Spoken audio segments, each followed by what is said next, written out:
Welcome to the greatest audiobook, Book Talker. This story is Alice's Adventures in Wonderland by Lewis Carroll. Chapter 1. Down the Rabbit Hole. Alice was beginning to get very tired of sitting by her sister on the bank and of having nothing to do. Once or twice she had peeped into the book her sister was reading, but it had no pictures or conversations in it. And what is the use of a book, thought Alice, without pictures or conversations? So she was considering in her own mind, as well as she could, for the hot day made her feel very sleepy and stupid, whether the pleasure of making a daisy chain would be worth the trouble of getting up and picking the daisies, when suddenly a white rabbit with pink eyes ran close by her. There was nothing so very remarkable in that, nor did Alice think it so very much out of the way to hear the rabbit say to itself, "Oh dear, I shall be late." When she thought it over afterwards, it occurred to her that she ought to have wondered at this, but at the time it all seemed quite natural. But when the rabbit actually took a watch out of its waistcoat pocket and looked at it, and then hurried on, Alice started to her feet, for it flashed across her mind that she had never before seen a rabbit with either a waistcoat pocket or a watch to take out of it. And burning with curiosity, she ran across the field after it, and fortunately was just in time to see it pop down a large rabbit hole under the hedge. In another moment down went Alice after it, never once considering how in the world she was to get out again.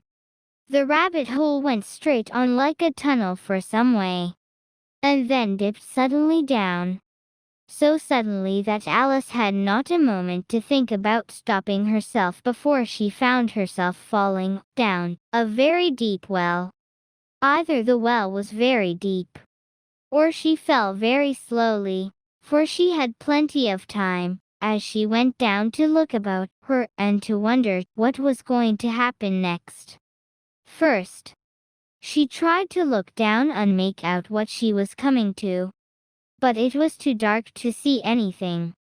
Then she looked at the sides of the well and noticed that they were filled with cupboards and bookshelves. Here and there she saw maps and pictures hung upon pegs. She took down a jar from one of the shelves as she passed.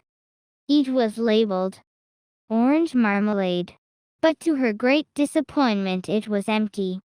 She did not like to drop the jar for fear of killing somebody underneath, so managed to put it into one of the cupboards as she fell past it. Well, thought Alice to herself, after such a fall as this, I shall think nothing of tumbling downstairs. How brave they'll all think me at home. Why, I wouldn't say anything about it, even if I fell off the top of the house. Which was very likely true. Down, down, down. Would the fall never come to an end? I wonder how many miles I've fallen by this time? She said aloud. I must be getting somewhere near the center of the earth. Let me see. That would be for 1,000 miles down, I think. For, you see, Alice had learned several things of this sort in her lessons in the schoolroom. And though this was not a very good opportunity for showing off her knowledge, as there was no one to listen to her, still it was good practice to say it over. Yes, that's about the right distance. But then I wonder what latitude or longitude I've got to. Alice had no idea what latitude was or longitude either, but thought they were nice grand words to say. Presently she began again. I wonder if I shall fall right through the earth. How funny it'll seem to come out among the people that walk with their heads downwards. The antipathies, I think. She was rather glad there was no one listening.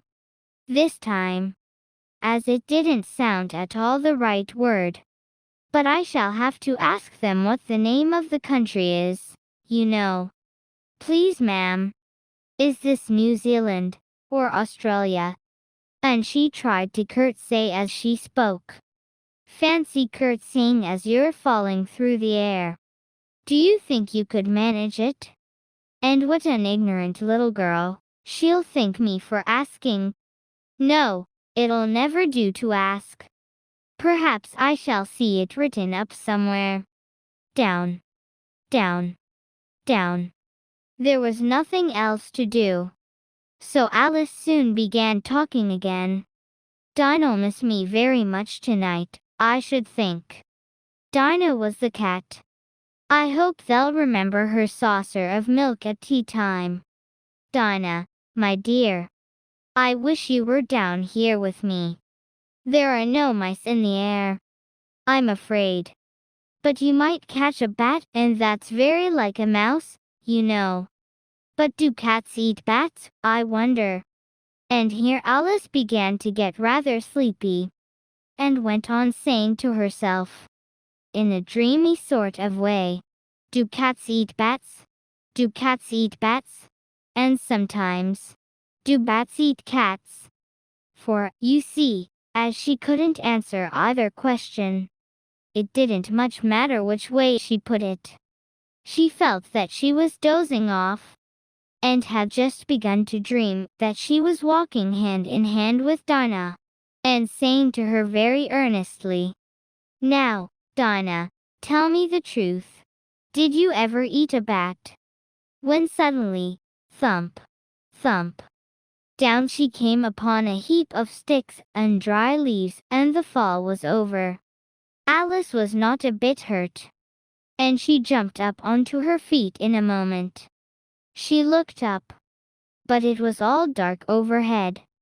Before her was another long passage, and the White Rabbit was still in sight, hurrying down it. There was not a moment to be lost. Away went Alice like the wind, and was just in time to hear it say, as it turned a corner, oh my ears and whiskers, how late it's getting. She was close behind it when she turned the corner, but the rabbit was no longer to be seen. She found herself in a long, low hall, which was lit up by a row of lamps hanging from the roof. There were doors all round the hall, but they were all locked. And when Alice had been all the way down one side and up the other, trying every door, she walked sadly down the middle, wondering how she was ever to get out again. Suddenly she came upon a little three-legged table, all made of solid glass. There was nothing on it but a tiny golden key, and Alice's first idea was that this might belong to one of the doors of the hall. But, alas, either the locks were too large, or the key was too small. But at any rate it would not open any of them. However, on the second time round, she came upon a low curtain she had not noticed before, and behind it was a little door about 15 inches high. She tried the little golden key in the lock, and to her great delight it fitted. Alice opened the door and found that it led into a small passage, not much larger than a rat hole. She knelt down and looked along the passage into the loveliest garden you ever saw.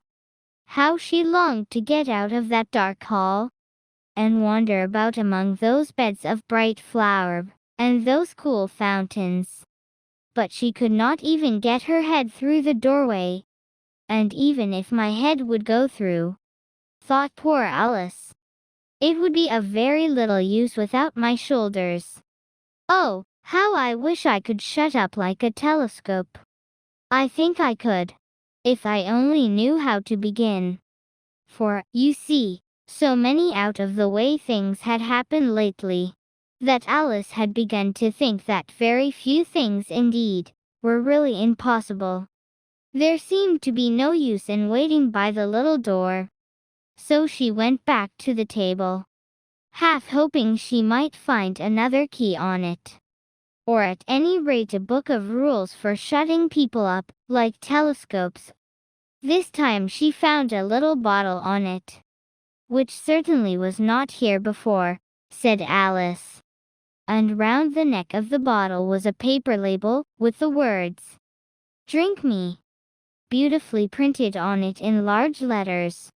It was all very well to say, "Drink me," but the wise little Alice was not going to do that in a hurry.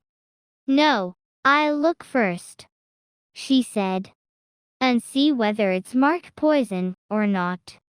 For she had read several nice little histories about children who had got burnt and eaten up by wild beasts and other unpleasant things, all because they would not remember the simple rules their friends had taught them, such as that a red-hot poker will burn you if you hold it too long, and that if you cut your finger very deeply with a knife, it usually bleeds.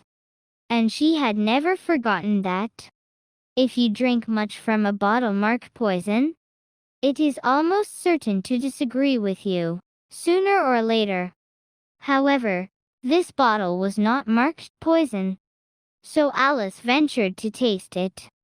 And finding it very nice, it had, in fact, a sort of mixed flavor of cherry tart, custard, pineapple, roast turkey, coffee, and hot buttered toast. She very soon finished it off. "What a curious feeling," said Alice. "I must be shutting up like a telescope." And so it was indeed. She was now only 10 inches high, and her face brightened up at the thought that she was now the right size for going through that little door into that lovely garden.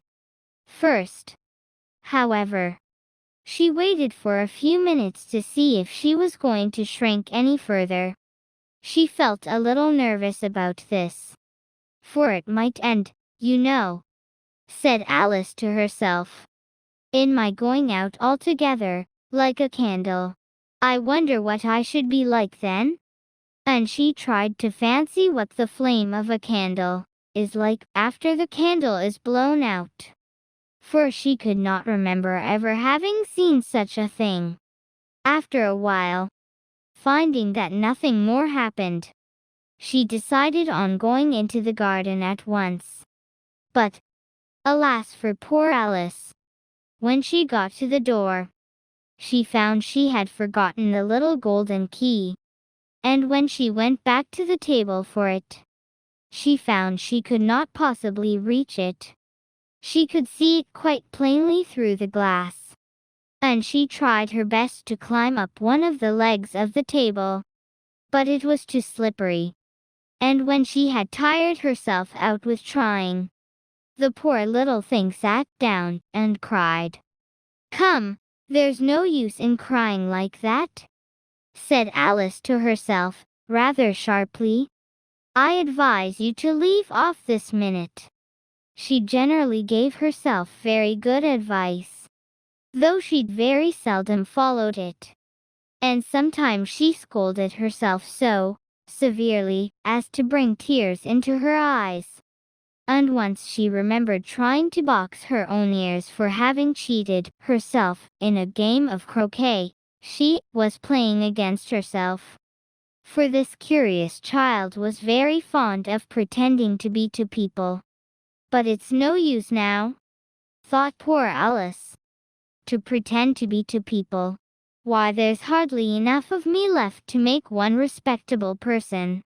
Soon her eye fell on a little glass box that was lying under the table.